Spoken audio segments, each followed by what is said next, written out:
I'm Phil Rickaby, and I've been a writer and performer for almost 30 years.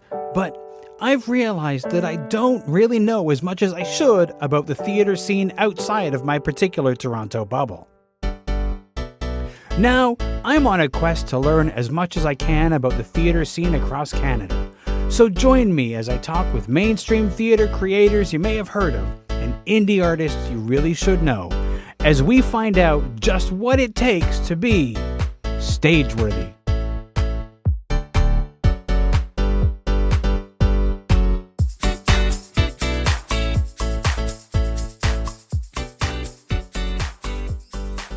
If you value the work that I do on Stageworthy, please consider leaving a donation either as a one-time thing or on a recurring monthly basis.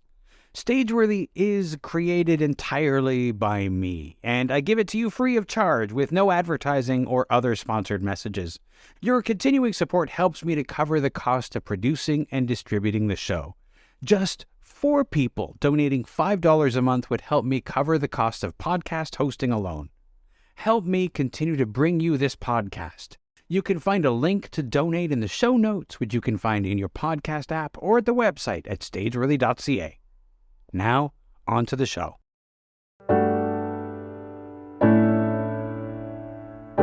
My guests this week are SummerWorks Artistic Director Michael Caldwell and Managing Director Morgan Norwich. They joined me to talk about their first festival together as Artistic Director and Managing Director, their relationship with the SummerWorks Festival, what makes SummerWorks unique, and much more. Here's our conversation.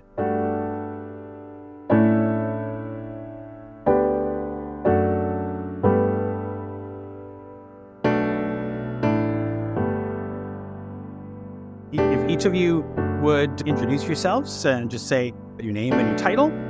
Well, I'm Morgan Norwich, and I'm the Managing Director of SummerWorks. And my name is Michael Caldwell, and I'm the Artistic Director at SummerWorks. Great, thank you. I think where I'm going to start is many years ago, I did do a show at SummerWorks, and this is like early, because I'm an old man. It's early in the days of SummerWorks, before there was it was anything other than a first come, first serve festival. At the time, it was really sort of a fringe festival part 2. And I'm wondering if you could describe for me what it is, like what is SummerWorks and what makes it more than just the fringe festival part 2. One of the things that Michael and I have got to do since starting here is really learn the history of the festival quite a lot.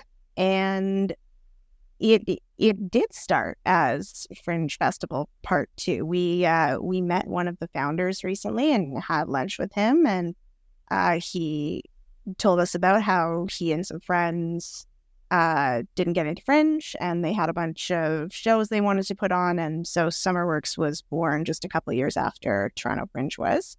However, I think over those 33 years, it's evolved and changed, and a lot having to do with who's been in charge of it. Because the Fringe does what it does so very well. And I think I don't think there was a fringy gap to fill in the city, and I think that where SummerWorks kind of comes in is a smaller and more experimental, I guess, model, and that's sort of how it's come to set itself apart. Yeah, and I would add, first of all, I love, Morgan, what you said when you said fringy kind of gap. But really, I think SummerWorks, has evolved. It's been a very dynamic festival, and we've moved towards guaranteed fees, and that happened just in the last 5-6 years. It moved from sort of pay-to-play model into what is now just guaranteed fees for artists from the outset. And also, SummerWorks is a curated festival. It's unique in that sense, in that there is a curatorial vision and scope. There are guest curators sometimes. There are curatorial committees that really assess the work that's coming in, and that's how we program the festival each year. Now, how long, like Morgan was saying, the focus, the vision of SummerWorks sort of changes depending on who's running it. How do you see where the two of you will take SummerWorks? Because you guys started in what, March? Yeah, March 1st. Starting in March, yeah. Yeah. So you guys started in March. The festival is looming like a mountain, but coming quickly. And so I imagine that it's hard to put your mark on SummerWorks quite that soon. But where do you see your vision for SummerWorks and moving forward once you had this first festival under your belts? Oh, we don't know. Yeah, I know. I was going to jump in and say the exact same thing. Part of it, Phil, is that we sort of, I don't know, we never really spoke about it, Morgan, in like very specific terms, but I think both of us want to sort of live this festival first and experience it in the way that it sort of has been done previously. And that not only includes the festival itself in August, but all the preparation for it. So we're sort of moving through the steps that we were can't think of the word, but the steps that we learned when we first started in March, we're living those steps.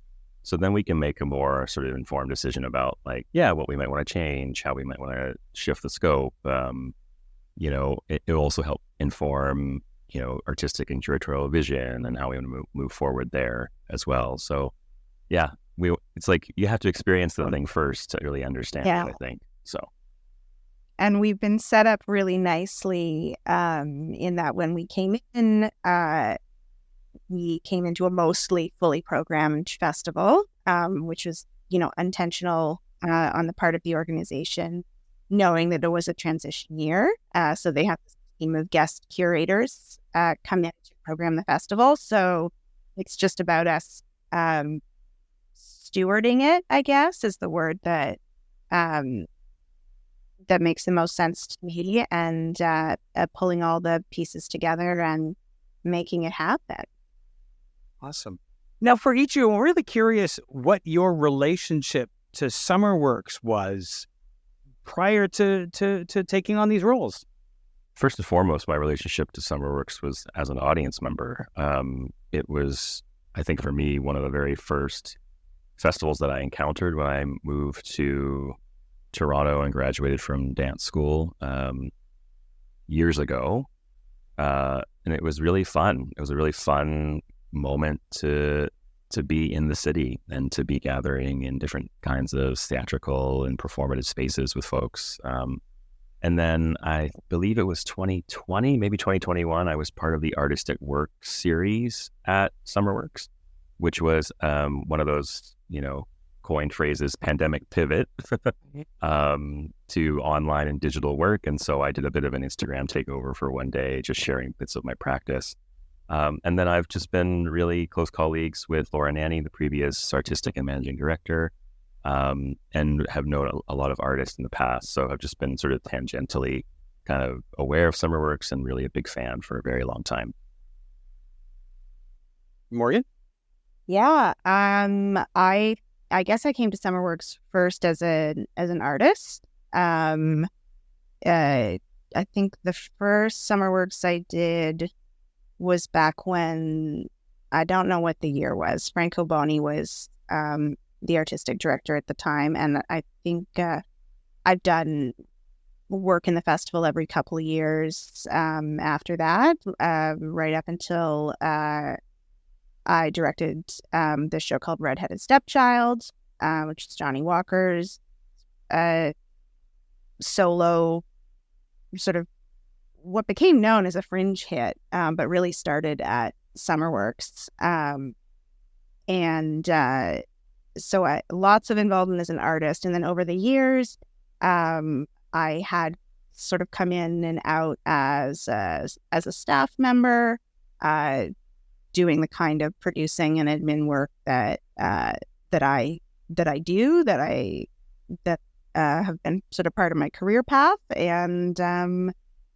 and also have learned a lot over the years from Laura Nanny and a variety of different settings that we worked together. So there's a logical landing place here this year that feels really good. I did not know that Redheaded Stepchild started at SummerWorks. Yeah, To me, it was a fringe show. That's where it made all its money. Enough. I make it sound like that show is a real cash cow. You did somewhat unfairly just categorize it as something that made you bundles and bundles of money. Bundles, just now you're rolling in it from that. No, but it was, I think we premiered it at SummerWorks, and going from there, we're able to find touring life for it through the CAF circuit. But I think, I think even now, when you talk about touring in the country, there's a lot of work that starts or moves through SummerWorks that goes on to have that kind of life, whether it's on the fringe circuit or sort of other festivals that happen across the country that aren't part of that circuit. But it is, it's a launching pad that way. Yeah, and that's been something I would say, like, just starting the job in March 1st and starting to connect and engage with different kinds of artists. Every time I have a conversation with someone new that I'm meeting for the first time, they often say, oh, I had a show at SummerWorks. Oh, I started this at SummerWorks. Oh, this show happened at SummerWorks or was supported by SummerWorks. It's been quite an amazing revelation that so much artistic work and so many artist journeys have passed through the organization and the festival over the years. It's been really kind of great. I have a question that might be, I don't even know how smart this question is, but I have heard people refer to SummerWorks as more of a festival that the industry pays more attention to, is more invested in, and follows more, whereas Fringe, sometimes people pay attention if there's a big hit, but it's not something that the industry pays much attention to, but that sort of the public does. Is that a mischaracterization, or do you feel like the theater industry in Toronto is more involved in SummerWorks? I would say, like, my main, I'm just going from observation. Yeah. Like, everybody's on vacation regardless. Fringe or SummerWorks. I think that's the big thing. I think people there'll be people who look for stuff at Fringe because that's usually more comedy or based stuff like that. Like, there are people who will go to both, and I think that there are people who will know what they like to see at Fringe and know what they like to see at SummerWorks. But for the most part, like, if I was to talk about the industry specifically, people are out of town, man. Like, they're gone. I think both Fringe and SummerWorks are in kind of in the same summer vacation boat. And I think it's more about maybe where that outreach is happening for each festival to try to get those who are around to come out. I mean, I have a bit of another thought around that.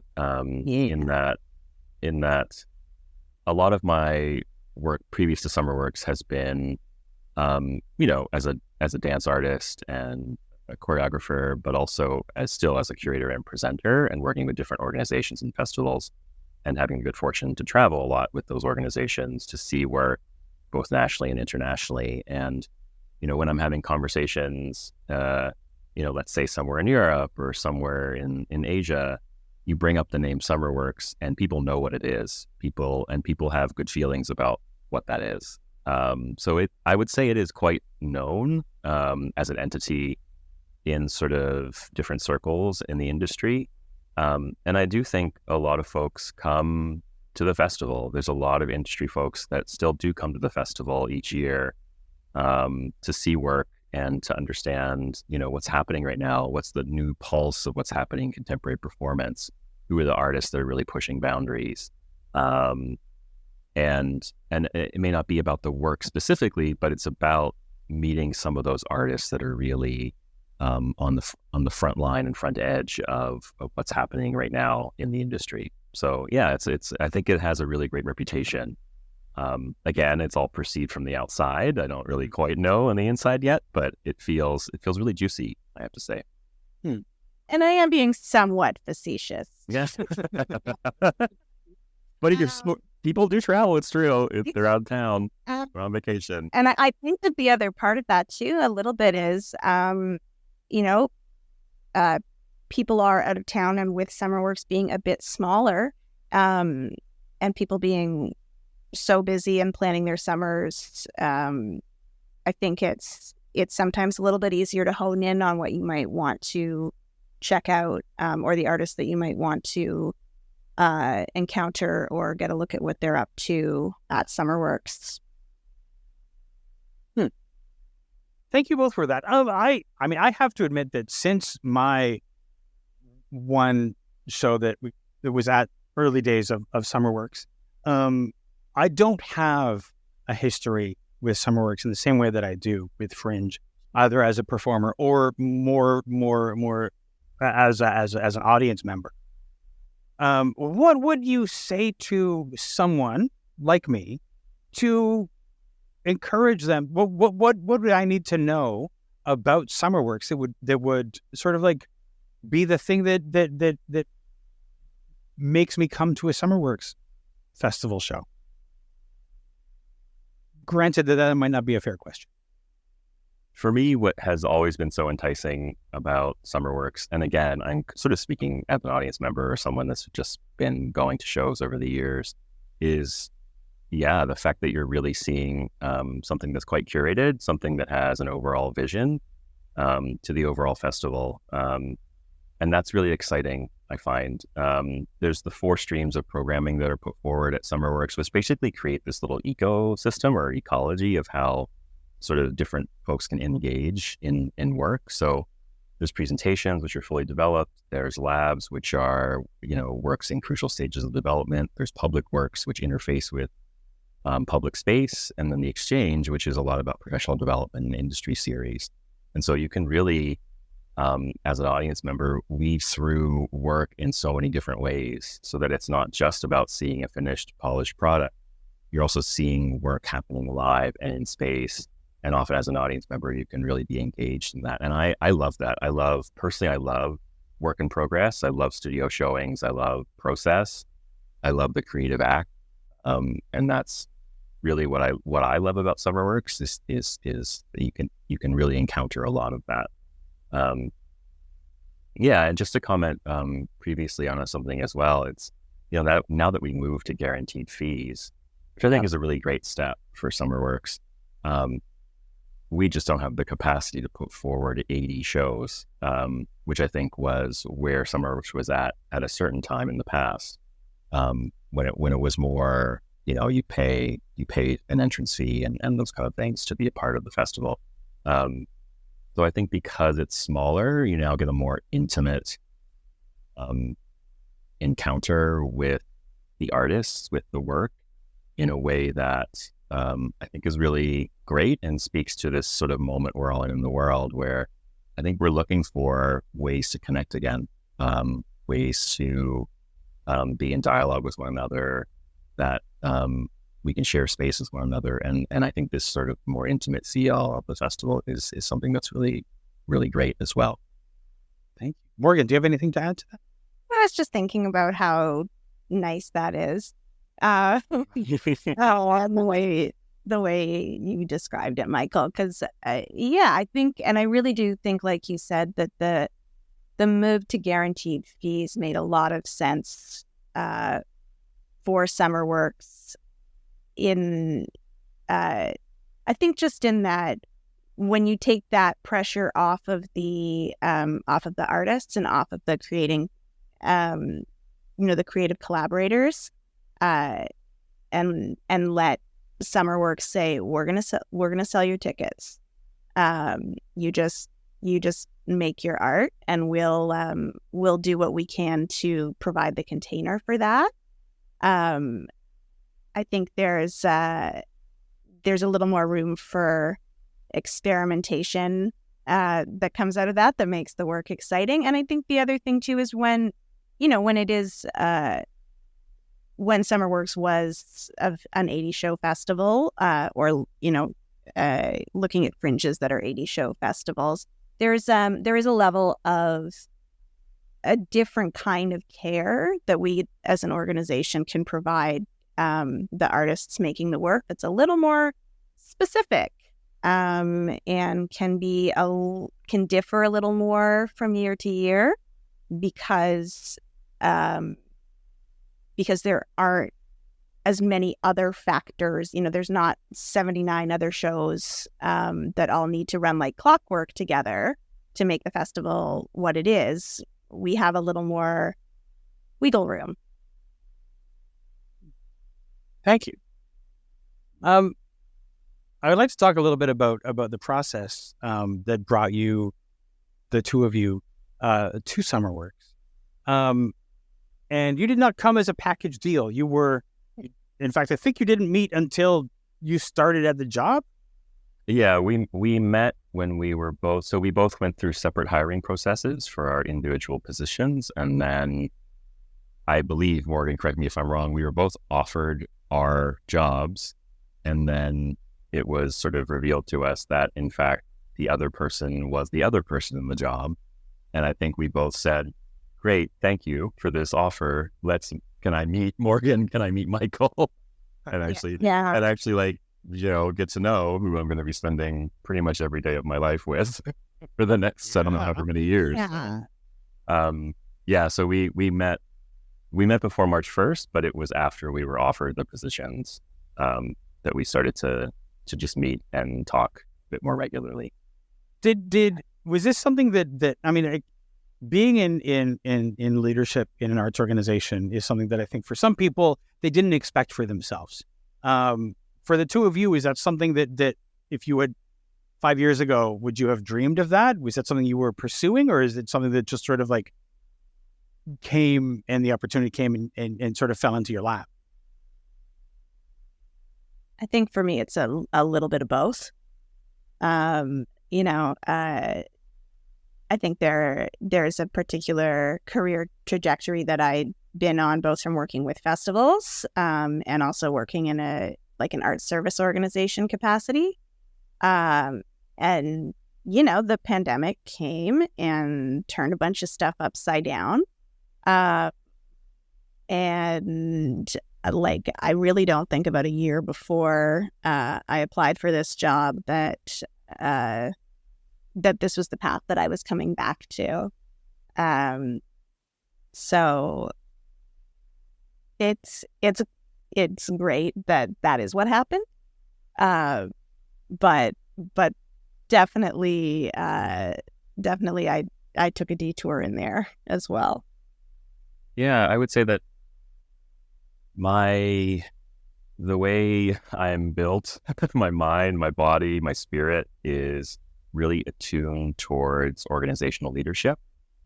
So much so, and I should have maybe shared this story earlier when you asked the previous question, but when I was at the school Toronto Dance Theatre in a dance training program, we had one particular course called Career Paths.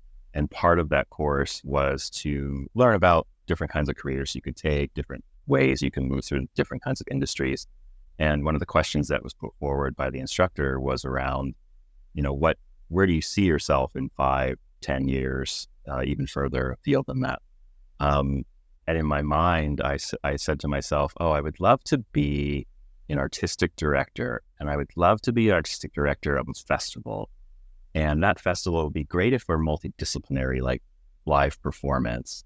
Oh yeah, SummerWorks would be great. And I actually said that out loud to the classroom, is that I would love to be the artistic director of SummerWorks way back in 2005. And here we are. It's been manifested. Manifested it. Yeah, I don't know how that happened. Who knows? And it was a very circuitous route to get here. But I think, I really have envisioned an artistic director position at the festival for a long time, and it's great to be in that position now.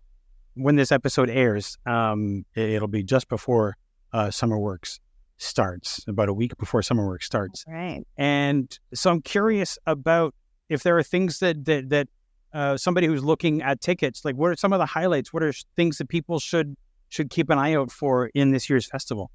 There's a number of things. I would put forward a beautiful work called The Seventh Fire, which is by Lisa Cook Ravensbergen from Vancouver. It's an immersive audio experience, an audio performance, where for about 80 minutes, as an audience member, you're able to go into a space, sit, stand, lie down, move in the space as you wish, and really immerse in a beautiful story, an Anishinaabe creation story that really brings forward Indigenous ceremony and sound and story as a way to tap into ancestral realms. It's a beautiful, calm, gentle work, as Jiv Parisram puts forward in their curation and the curatorial statement. It's something that right now, after all this turmoil and all this kind of strife that we've been through with the pandemic and all the things that are still happening in the world, it's nice to be able to slow down. It's nice to be able to have something that's gentle in the space, something to absorb. And so I think it's going to be a really beautiful work. It's happening in Aki Studio at Universe and Daniel Spectrum. And there's 14 performances. So there's a really great chance to dive into that work and come back again if someone wants to as well, to listen to it once more. I'm going to go with one that I'm excited for. I'm excited for a lot of stuff, but thinking about, which ones might you want to like grab your ticket to early? A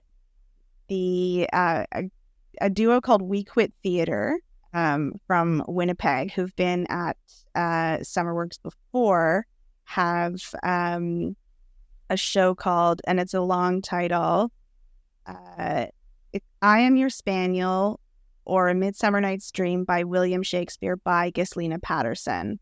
And it's wild at all for SummerWorks to be presenting anything to do with Shakespeare.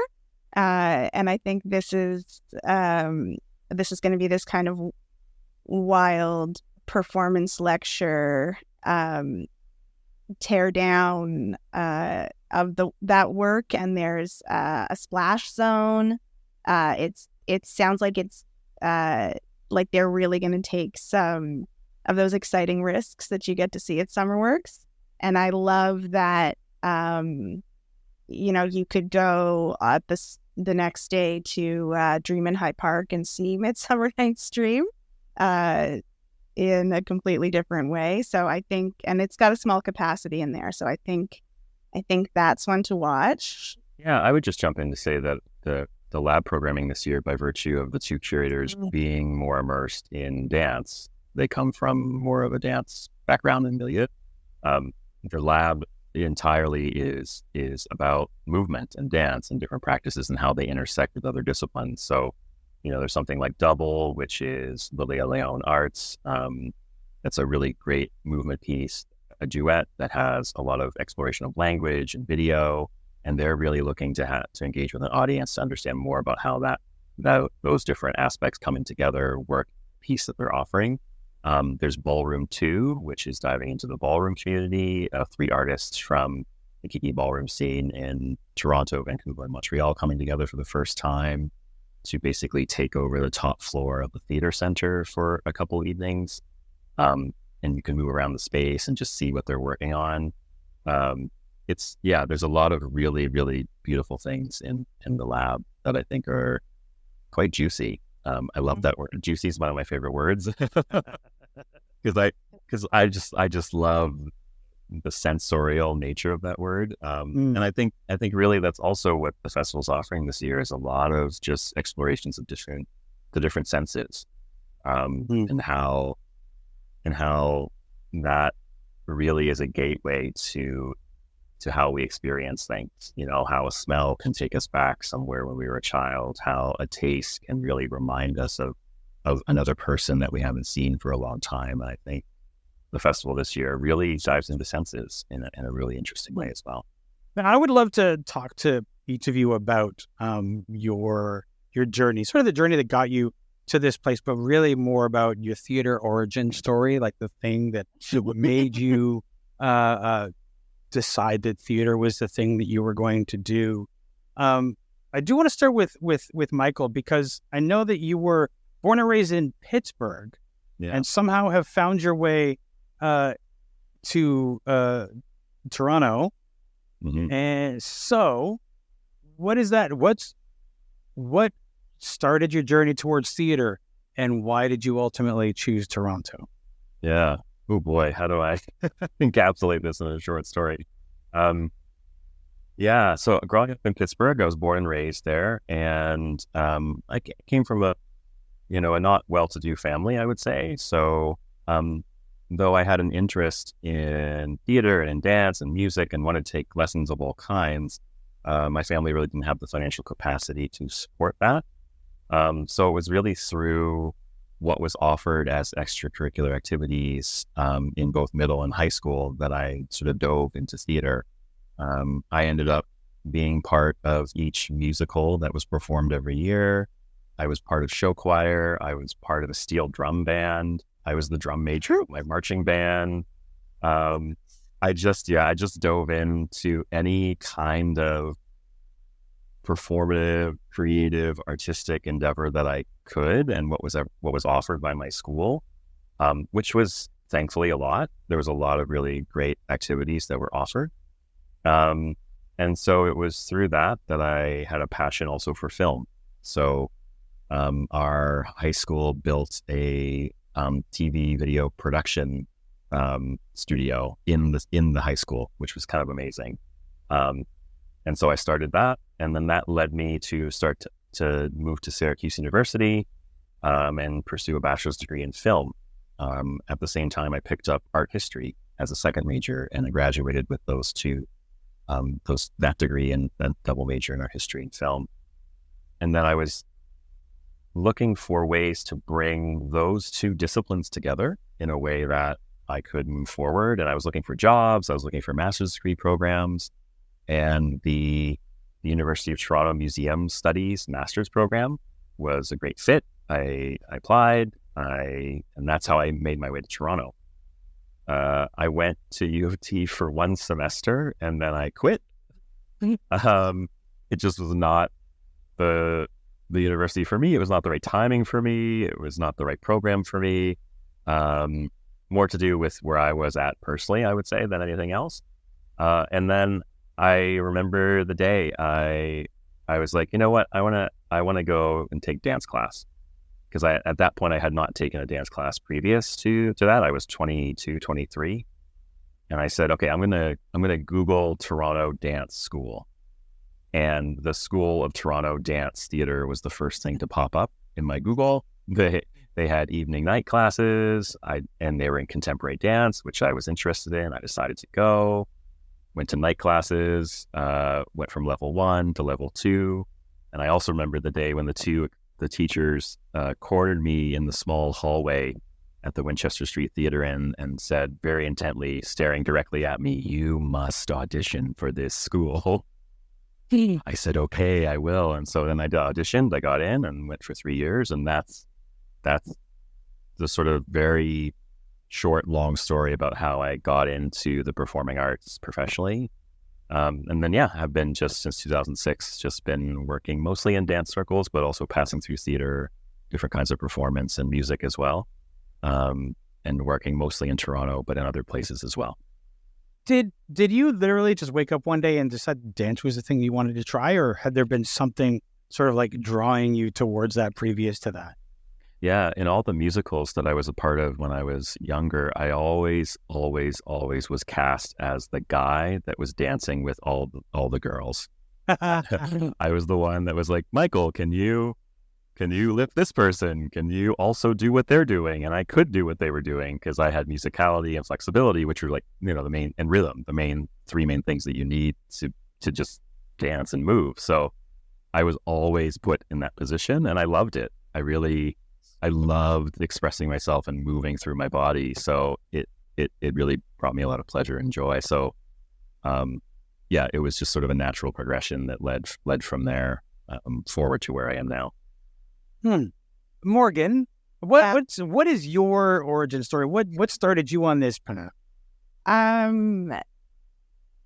So when I was young, when I was a child, I was extremely painfully shy. I hid behind my mom's leg. I was extremely uncomfortable being in front of, around people.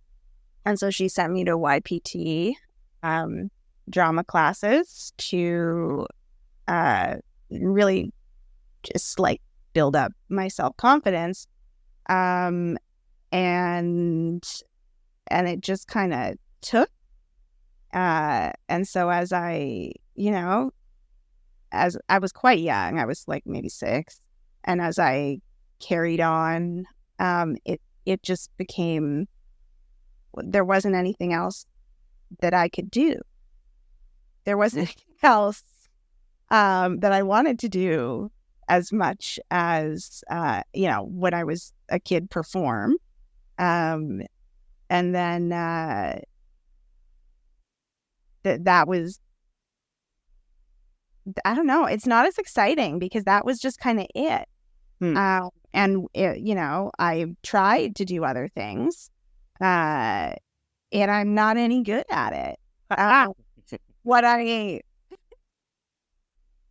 think, how I got into this sort of producing or administrative path was, when I was out of university and I started for my money jobs, my day jobs, I got work in performing arts organizations because the goal was, I'll learn how to do this here, and then I'll go and apply it out, in my independent theater company, and making the work that I want to make, and just sort of, as time went on, it became, actually, maybe I'm a little bit better at, and maybe I'm a little more excited about, if I'm being honest, the producing side of things. And so that's just kind of where that path went, and it led me, on a fringe circuit, and it led me to go to Edmonton for a couple of years, and learn that there's, which I think was really one of the first times that I was like, there's lots and lots of theater in this country outside of Toronto. Yeah. And being able to come back with that knowledge of what other people are doing in this country, I think has really served me well coming into this role. As a child who very young, that really was deciding, had basically found like, this is the thing I'm good at. As you were growing up, when people said, what do you want to be when you grow up? And you said, I want to be an actor, or I want to do this. How did people react to that? Did everybody sort of like, was there a time when people were like, okay, that's fine when you're a kid, but now what's the real thing? Was there pushback at all? Yeah. Absolutely there was, but there, I think it was hard for my parents to want to be really supportive of it, but also, I think for parents and families of kids who know that they want to go into an art, and especially something as precarious as theater or performing arts, they're just really scared. So I think, and risk averse. So I think there was a lot of, in terms of where I was going to go to school, and what, the old something to fall back on. Right. Phrase. The most supportive thing that I come from a Jewish family, and my sister did become a doctor. She's a doctor for animals. She's a veterinarian, but she is Dr. Norwich. Mm-hmm. And my booby, our grandmother, is always very proud of that. And I think once, when I was still pursuing acting, she offered to buy me a nose job because she just wanted to support it. Thought if I didn't, this schnoz that my family, is our calling card, that would help. So yeah, the pushback, but also like the support was that's very high. There's some, but I was. My mom put me in drama classes, and my parents took me to theater. So it's not like I was hiding copies of Shakespeare or something. And I was in community theater with my mom. Like it was something that we did together. It's just something that I kept doing. I am trying to picture the scene where somebody is like, "Are you hiding Shakespeare under your bed? What is this? How could you? How dare you?" It's funny. I remember for me, I was a kid who always thought that I wanted to do theater, and I remember the moment when I was, having to choose university, college, all that stuff when I was in high school, and I told the guidance counselor. The guidance counselor was there with. They had all of their knowledge about where you could go to school for all of the things that they expected people to go to school for, and they said, "So what is it that you want to do?" And I said, "I want to be an actor." And they said, "I don't know how to help you." Yeah. And so I had to do all that research myself, because almost the entire school system was unprepared for that kind of answer to the question. Right. Yeah. That makes sense. That checks. Yeah. Yeah, absolutely. Now we talked a little bit about some of the highlights of programming this year at SummerWorks. And I'm curious if there are not necessarily shows, but maybe there are moments, maybe there are experiences, maybe there are things that are the things that you are most looking forward to for the festival this year for each of you.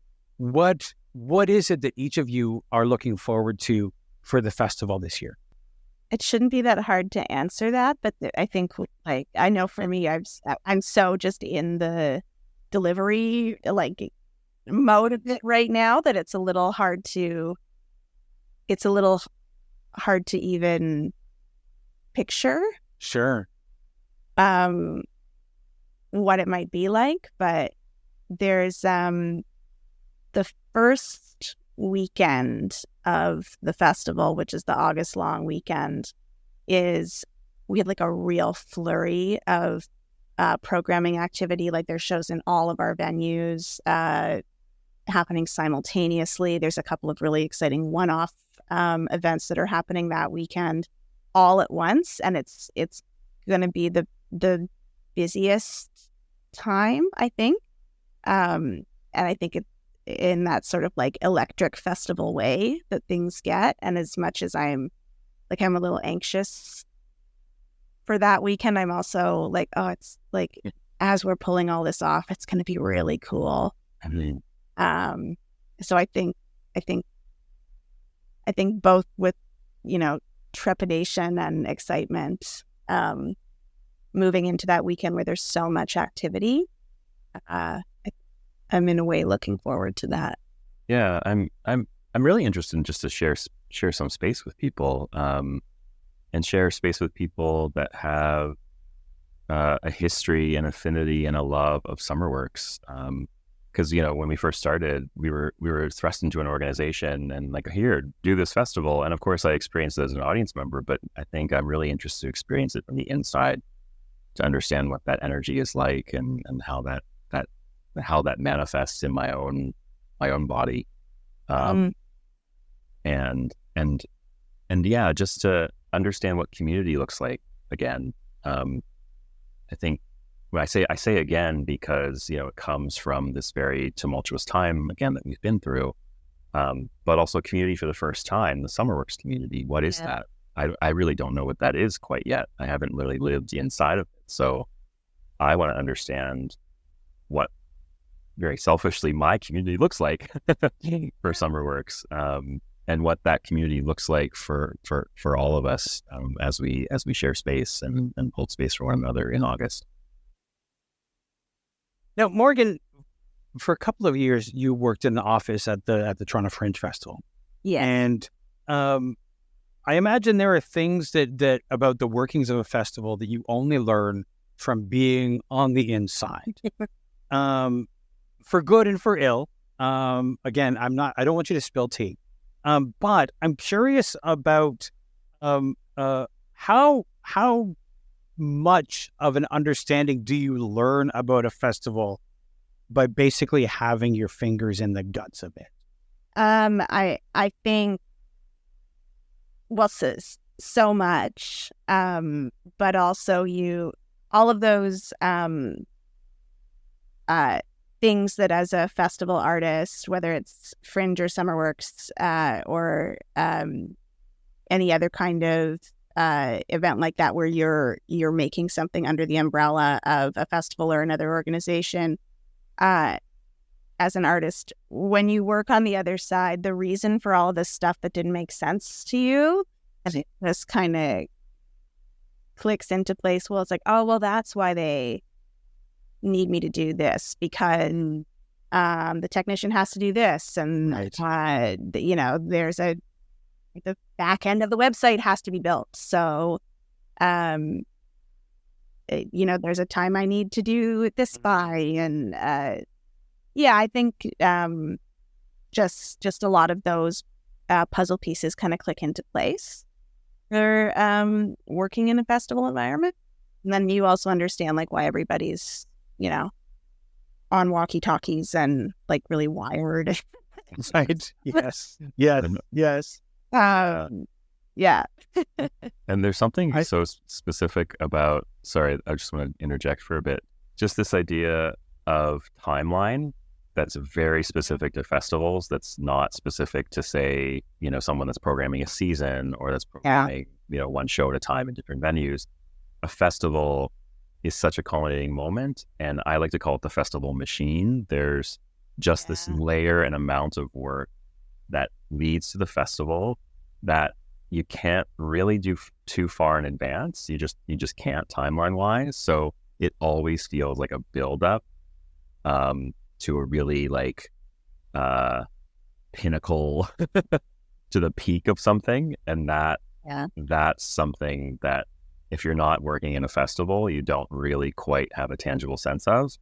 And that's something through my experience working at festivals too, that like that machine and that buildup is something you just learn through experience, I would say. Yeah.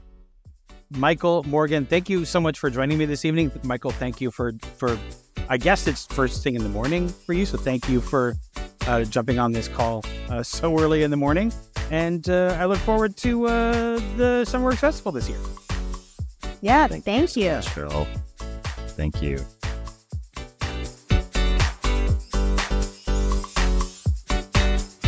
This has been an episode of Stageworthy. Stageworthy is produced, hosted, and edited by Phil Rickaby. That's me. If you enjoyed this podcast and you listen on Apple Podcasts or Spotify, you can leave a 5-star rating. And if you listen on Apple Podcasts, you can also leave a review. Those reviews and ratings help new people find the show.